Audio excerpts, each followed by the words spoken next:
Other than just simple, the ones we've been doing are simple. Thanks. I'm glad that you have such enthusiasm, although I doubt you were talking about math just now. It was about math. Was it? Yeah. So far, our graphs have looked something like this. And they may still look like that, but now they may take on some slightly different forms. Maybe they look like, that's an asymptote, by the way, this. Or maybe they look like,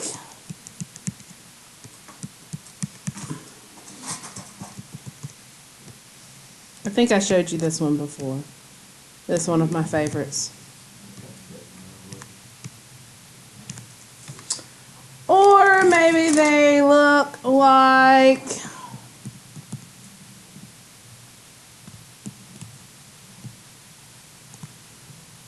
this.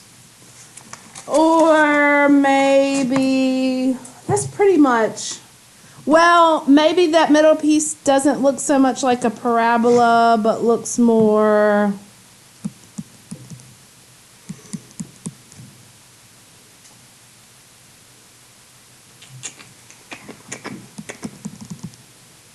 maybe that asymptote binds the end pieces, but not the middle piece. The point is, what I'm going to have to do is graph them and look at them on my calculator and decide which points I need to use to pick up the pattern enough. That's why it says on there, enough to see the pattern, because if you're in something like this one on the far right here, 2 points on this side isn't quite enough to pick up that pattern. So you need to know what it looks like in general also. Okay? Y'all ready? Ready or not? Here we go. Let's do an easy one to start with. Let's do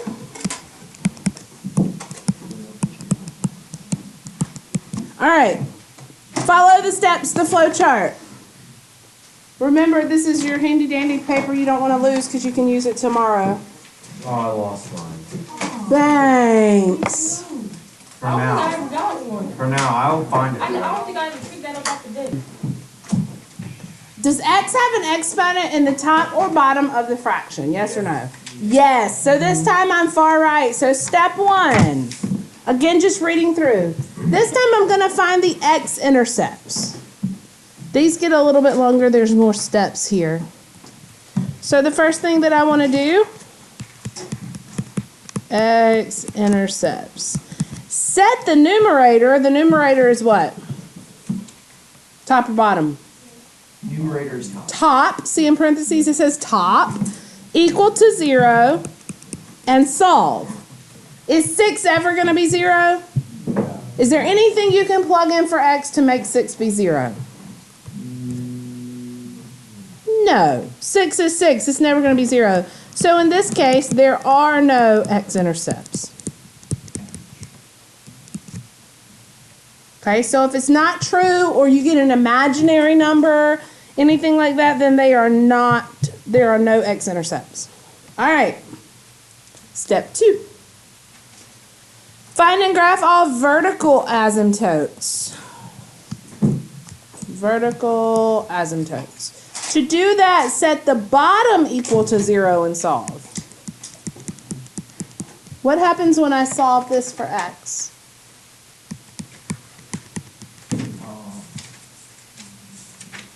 What happens when you square root a negative number? What happens? Think back chapter 1. Imaginary, I. You get x equals I. I'm not graphing on an imaginary plane. I'm graphing on a real number plane, so I'm going to say none. Y'all with me? There's no No vertical asymptote. wait, there's like no I in this. Like there is not, you don't get it. Nope. We're not graphing any i's. If you get I as a solution for something, then it's not on our real number plane. Step 3. Here's where you have to set up a scenario. Okay? Look at step 3. There's 3 different scenarios in bold. The first one says the degree of the numerator. By the way, what does degree mean? The highest exponent. Highest exponent. Degree of the numerator is less than the degree of the denominator. The degree of the numerator is equal to the degree of the denominator, or the degree of the numerator is greater than the degree of the denominator. Which scenario are we in here? We're in A, because the degree of the numerator, what's the degree of the numerator? Come on, pen, right? 0, right? Is 0 less than, greater than, or equal to 2? It's less than, which means y equals 0 is my horizontal asymptote. Does that make sense? Do you see how we did that? Yes, no, maybe so. I literally just followed. I decided which scenario it was in, A, B, or C, and then it said if that's the scenario, then the asymptote is 0. So let's graph it.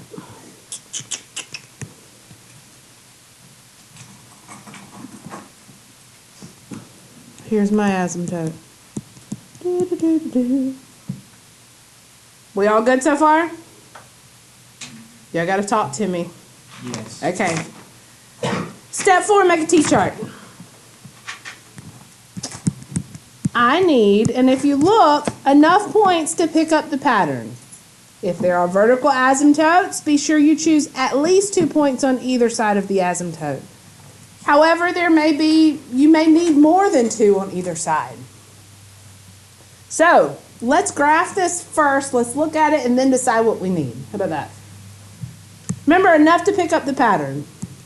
So what I'm going to do, I'm going to go into y equals, and I'm going to enter my function. 6 divided by, and because there's more than one part in the denominator, I need to put it in parentheses, x squared plus 1. And I'll do a standard window to start with, that zoom 6. That'll give me a good starting point.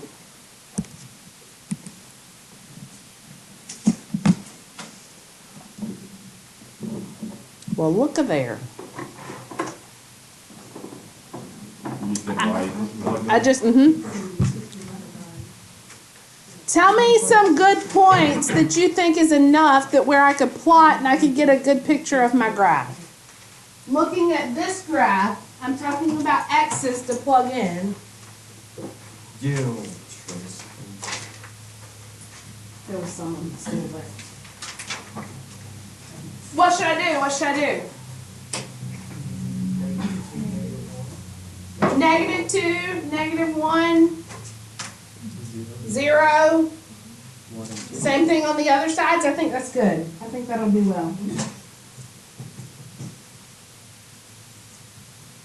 So let's do -2, -1, 0, 1, 2. Remember, I'm looking for this on your test. Not so much the work plugging it in because we want to use our calculators, but I want to see you going through these steps here. All right. Back into our table. -2, -1, 0, 1, 2. Looks like it's symmetric. 1.2, 3, and 6.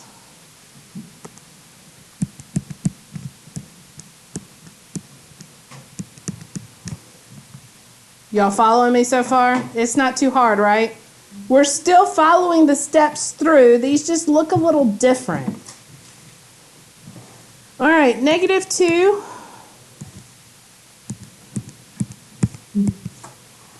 -2, or positive 1.2. -1, 3. 0, 6. Same thing on this side.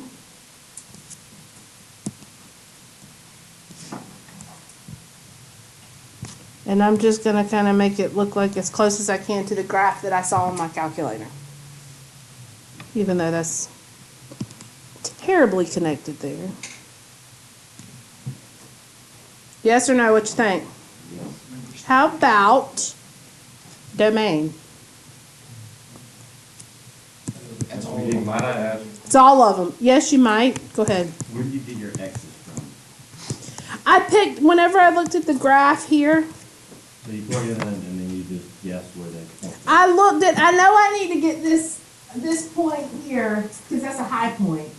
And I need a little bit on either side to pick up the pattern. So it's however many you think you need to pick up the pattern. You kind of have to be intuitive about it. Better to have too many than not enough, though.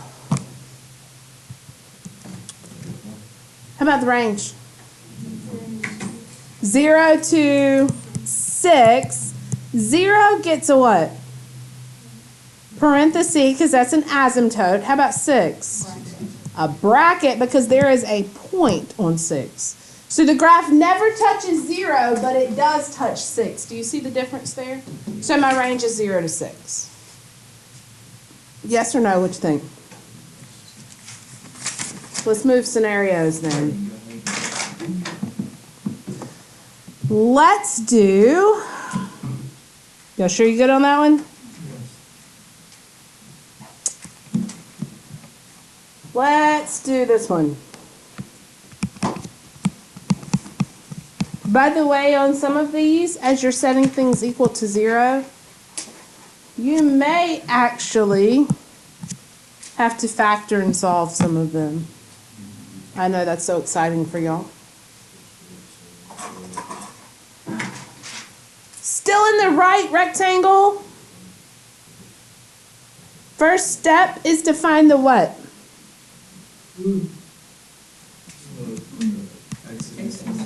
X-Intercepts. To do that, set the top equal to 0 and solve. If 2x squared equals 0, what is x? What is it? 0.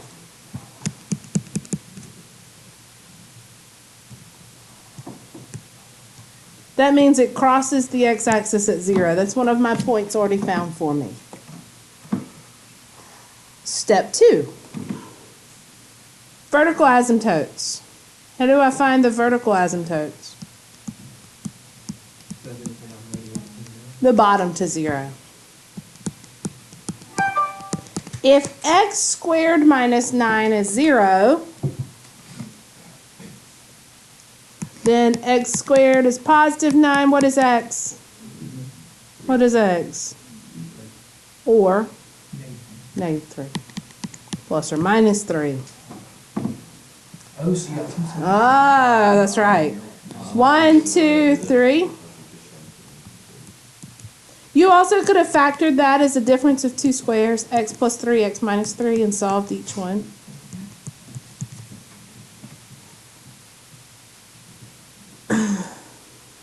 Now for my ha's. My ha's. Horizontal asymptotes. Which scenario, A, B, or C?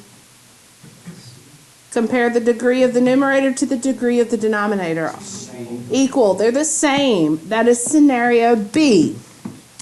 If we are in scenario B, that means the asymptote is the leading coefficient of the top,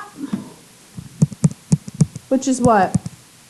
2, divided by the leading coefficient of the bottom. So my, oh, this should be y, I apologize. Y equals 2. This is one of my favorite graphs. I like it. Now name a T-chart.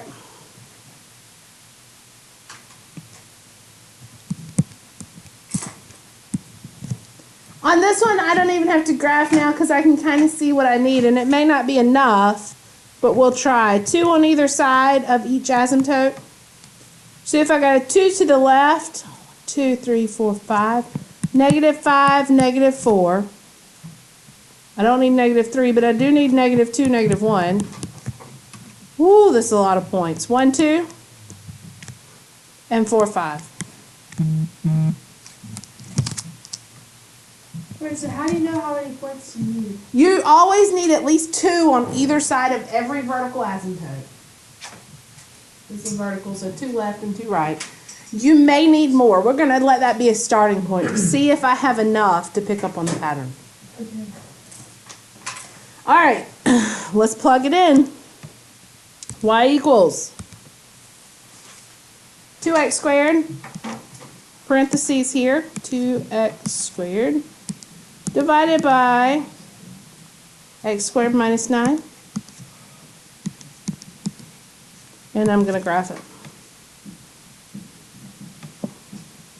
Now remember, yours might graph asymptotes, mine does not. So it looks like there's an asymptote horizontally here bounding those little wings up top. Some asymptotes here bounding those that way. Which is what we got. So let's see if we got enough points to graph. Let's go into our table.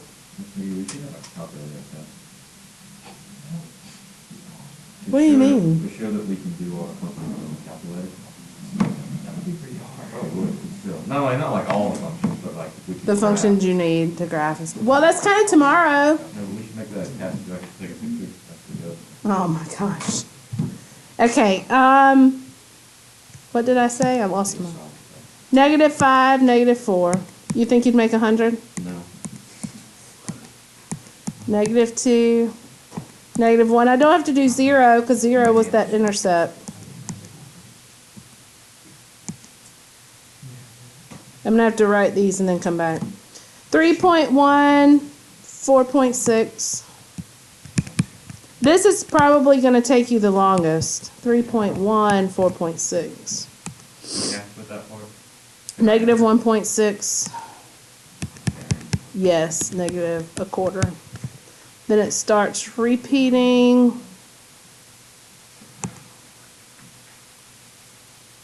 -1/4, -1.6. So it's symmetrical, which makes my life a lot easier because whenever I'm plugging these points in. 4.6. 3.1. All right, let's graph. I hope y'all are graphing along with me. Y'all are awful quiet today. -5, 1, 2, 3, 4. -5, 3.6. -4, 4.6 is way up here. -2. -1.5, just about.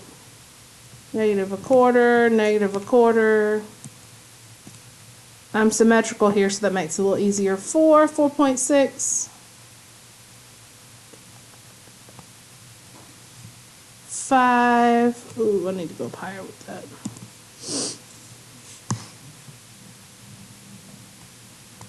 5.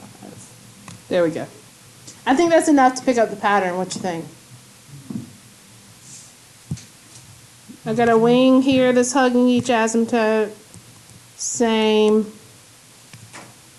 It's curved there. And then I've got, this looks kind of like a upside down parabola there in the middle. Well, it's good. What you think? How do you choose your texts? Like, when you have 3 of them, like on the other ones I know, like you just like look at The asymptote. the vertical and you just go. And so, Banks, I still did the same thing here. If you look at this asymptote, I went 2 left, which is -5 and -4.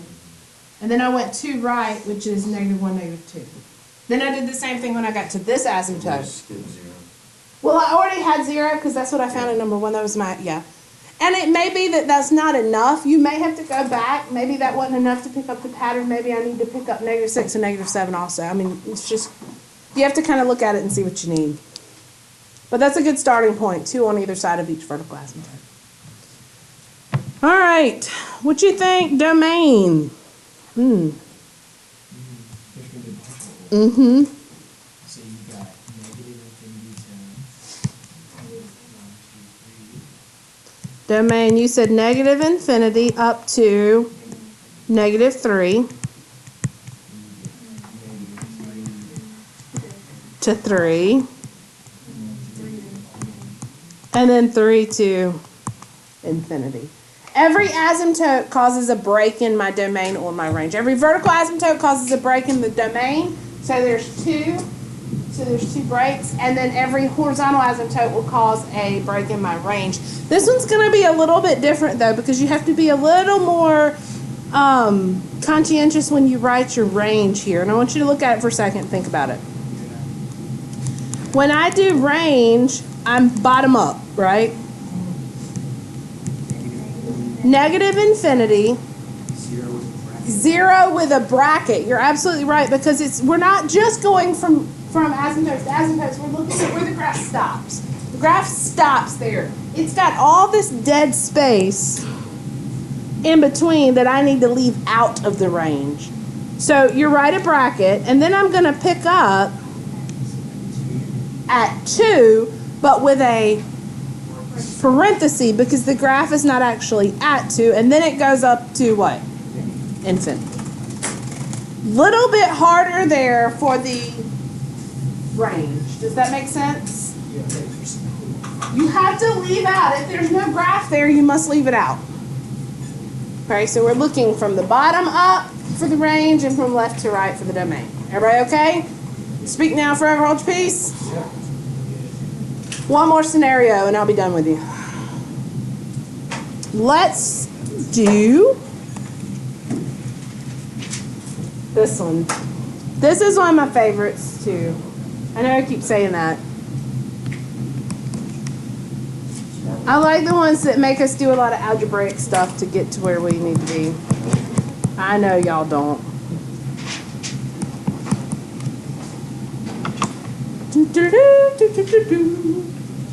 Step 1. X-Intercepts, which is the numerator, which means the top. Yes, Banks. Was that you? Banks? Peyton? Okay. We are. Good job, though. We're going to have to factor because I got a quadratic equal to 0. I can use quadratic formula, but easier than that is a factor situation, right? Put it in the box if you can't remember how to factor. This one doesn't have a leading coefficient, so it's an easy factor. Opposite signs multiplies to -4 and adds to 3.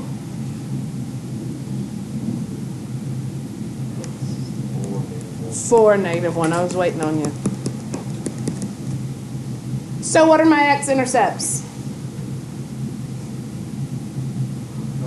-4 and 1. I don't know what else this graph is doing, but I do know that at 1, and actually, I'm going to recenter it just a little bit. At 1 and at 1, 2, 3, 4, I'm crossing the x-axis. We okay there? All right. Step 2. Bottom equal to 0 and solve. That's from my vertical asymptote. What's the vertical asymptote? 2. 1, 2.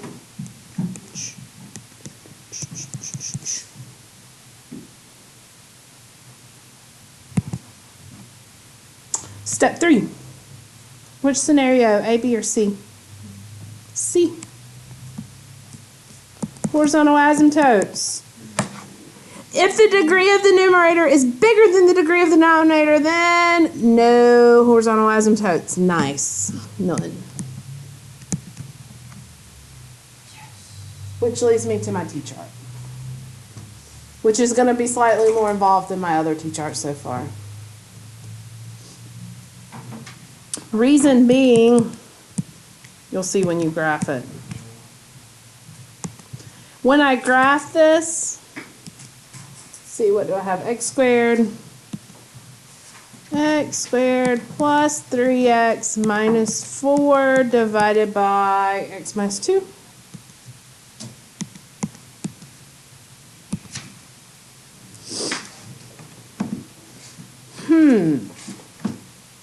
I think I might be missing something.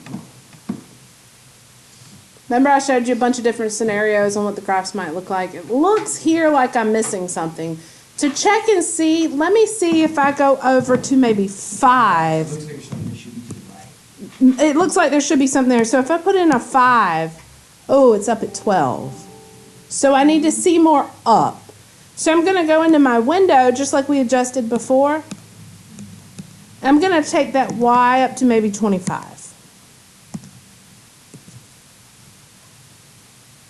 Let's see what it looks. Oh, there it is, there it is, there it is.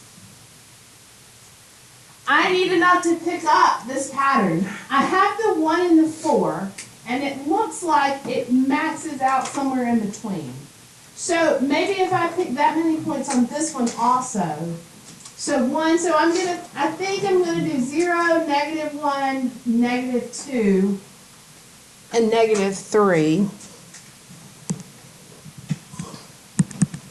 -1, -2, and -3. So I can see what's going on in between here. And I'm going to do the same thing on this side of the asymptote. So I'm going to pick 1, 2, 3, 4, 5, 6 points on the other side of the asymptote also. Remember, this is why we're using our calculator, because if I had to plug all this in, oh my gosh. So 1, 2, 3, 4, 5, and 6.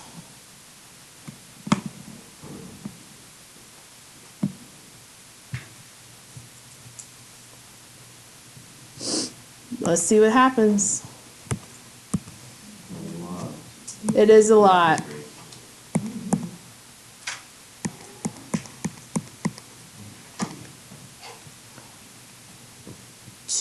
Two, 1.5, 2, 1.5, and 0.8. I hope you're following along with me and doing it on your calculator as well. Make sure you can get the same points that I do. I'm going to go back up because I don't have room to do them all at one time. And I'm going to do 3, 4, 5, 6, 7, and 8. 14, 12, 12, 14, 12, 12. 12 and a half, 13.2, and 14. Nothing to it but to do it. Let's graph. This is the last one if y'all stay with me. I know it's a little boring. Yes. Yeah.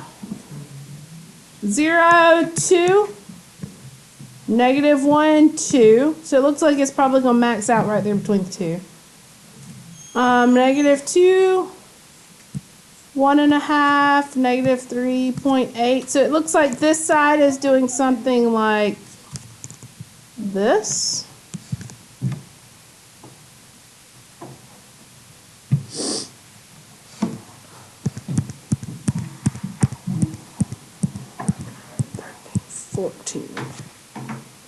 So now I have 3, 14, 4, 12, 5, 12, and then 6, 12 and a half, up a little bit, up a little bit, up a little bit. I'm out of room. So it looks like this one, same thing. Same kind of shape. I'm just a little bit out of room here. All right, domain. Does anybody know? Want to take a guess? Negative infinity. 2, 2. That's right. And then 2 to. Yep. Range is a little bit harder. Again, I got some dead space in the middle. So I'm just going to kind of estimate these points. They don't have to be exact for you. Estimate whereabouts you think they are. So where are we going to start? Negative infinity. Up to about 2. I am going to put a bracket because technically there's a point at that maximum. Okay? You're just estimating it. And I'm going to pick up with... Where does it look like it bottoms out up here? I would say about 12. To infinity. Whew, that one was long, right? So even though we started going through all this and we said, oh yay, there's no horizontal asymptote. I got 2 of my X-Intercepts. There's only one vertical asymptote. At the end of the day, it was a lot harder to get through. Why'd I do what, Banks? Go ahead. Go so high on your X on the right side. Because I needed to get on the right side of that asymptote, and whenever I went to the right and I plugged in 3, I got 14 when I plugged it in. So why? That's why you went all the way to 8. To 8? Yeah. Oh, you're talking about there? Because I counted how many points I needed for this side, and because whenever I graphed it, it looked symmetrical. I wanted to make sure I included that many points on the other side as well. 2 points on this side would have only given me the first 2 points here, and that wouldn't have been enough to pick up to tell what it was doing from there. Other questions? Tell me what you think.